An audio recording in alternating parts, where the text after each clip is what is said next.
Yes, that needs to get disorganised because it can't get in there and paint. I've been painting that wall and have been, where's day 8? Yeah, and I've moved it back down here because that spraying isn't really taking on that brick, so I'm rollering it and brushing it. And as you can see, it turns out wonder. And I've done that part of the ceiling as well, and should be able to get the rest of this room and the other room in primer. And then I've got to do a demo mission and take a whole lot of stuff off to the dump.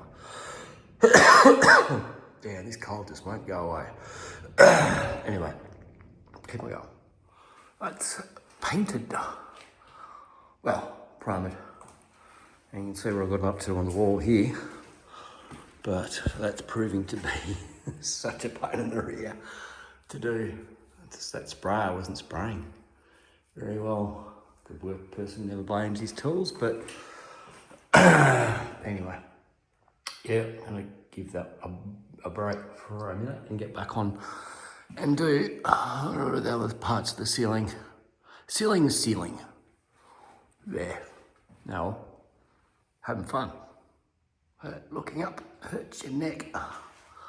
That's the difference between primer and that was actually the ceiling light.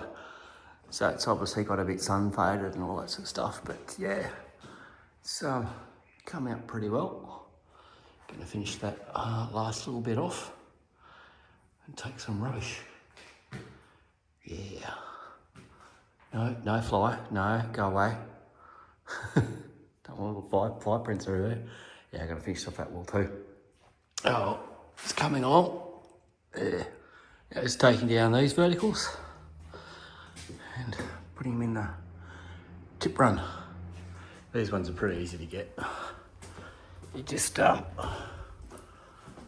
showed you before. You go undo those screws, whole thing falls down, chuck in the back of the egg, drop it off at the tip, off you go. You also can't forget the dunny either. All needs to go. Yeah, God knows how long that thing was in there for. But anyway, yep, all right, ready to go.